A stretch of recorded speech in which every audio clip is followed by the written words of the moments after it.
Армысыз құрметті көрермен, эфирде көршінің қызы, жайғасып отырыңыз, асықпай әңгіме айтып, тәтті шай ішейік.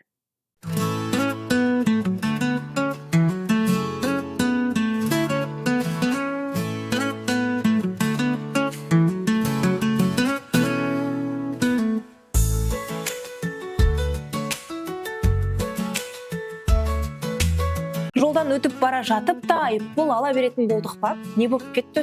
Үкімет 12 наурыздан бастап Қазақстанда жаңа айыппұлдар түрін енгізбек. Енді бір күнде елестетіп көрейік. Көшеде біреу темекінің тұқылын немесе қағазды жерге тастап жіберді. Бұрын мұндай әрекетті тәртіп сақшылары байқамаса, жаза қолданбайтын еді. Енді бәрі басқаша болады. Жақын жерде тұрған камера немесе дрон жерге тасталған қағазды байқап, бірден тіркейді. Ал жүйе тазалықты бұзған кім екенін мемлекеттік база арқылы анықтайды. Дрон мен камераның арқасында полицияда жұмыссыз қалмаса болғаны. Артынша телефоныңызға айыппұл туралы хабарлама келеді. Енді көлігі жоқ болса, жолды кесіп өтуге болмайды. Тыйым салынған жерде темекі шекпеу керек. Қоқыс тастағаның үшін 43.250 теңге айыппұл арқалайсың.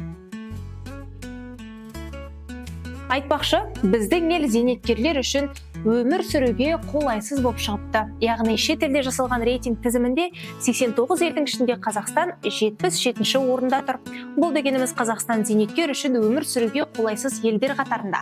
Рейтинг қалай жасалды дейсіз ғой? Шетелде 17 мыңдай адамнан сұрақ жауап алынып, елдерді өмір сүру құны, салық, климат, медицина және жайлылық деңгейі бойынша бағалаған. Қазақстан қайда тұр? 89 елдің арасында көш соңында тұрған байқалады. Қазақстаннан кейін көрші Өзбекстан, Ресей және Украина, Беларусь елдері де бар. Ал ата-әжелер үшін ең ыңғайлы елдер қатарында Еуропа елдері, Жаңа Зеландия, Австралия және Канада бар. Әрбір бала кішкентай кезінде Месси мен Роналдуға еліктеп, футболшы болуды армандағаны жасырын емес. Әлемді өзіне қаратқан әйгілі Роналду 41 жасына дейін 965 гол соққан. Бұл шынымен таңғалатын дерек қойып, келсесі бе? Ол қазір Әл-Наср командасында ойнап жүр. 2025 жыл бойынша Криштиану Роналдуның футбол командасындағы жалақысы жылына 263 миллион еуро болып отыр. Ал теңгемен 155 миллиардтан асады. Ал әр голы үшін ол $100,000 алады. Бұрындары доп ойнаған тозар деген сөз қазірде доп тепкен қыруар қаржы табады дегенмен алмасқандай. Осыдан кейін баласын футболға беретін ата-ана көбеймесе, азаймайтыны анық. Міне қуанышты жаңалық. Аналар көңілі кең дара жандар. Мама, мама, мама, мәңгі сен мама. Аналар, қыздар, нәзік жандылар. Оларды қашанда аялап, қорғап, қуантудан шаршамау керек. 8 наурыз халықаралық әйелдер күніне орай Ұлытау облысында көпбалалы аналарға сыйақы берілмек. Алтын алқа, күміс алқа иегерлері, бұрын батыр ана атағын алғандар, 1-2 дәрежелі ана даңқы орденімен марапатталған әйелдерге 20.000 теңге төленеді. Аз да болса аналарға жасалған сыйлық қуантары сөзсіз.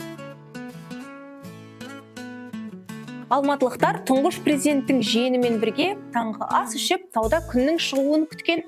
Нұралы Әлиевпен кездескендер саналылық пен руханият тақырыбында әңгіме айтыпты. Әлиев шараның саяси мәні жоқ екенін атап, махаббат, руханият және адамның ішкі әлемі туралы ойларын бөліскен. Ол махаббатты Құдайдың вибрациясы деп сипаттаған. Ал сіз көпшілік ортада еркін сөйлеп, айналаңыздың сізді естігенін қаласаңыз, қарсылықпен жұмыс курсына шақырамыз. Бұл жерде жеке, топтық, не болмаса тек сіздің командаңызға арналған арнайы жоспармен курс бағыты таңдалады. Толығырақ білу үшін экранда көрсетілген нөмірге жазсаңыз жеткілікті. Шәйде көршінің қызының әңгімесі де таусылды. Келесі кездескенше арнаға тіркеліп алуды ұмытпаңыз.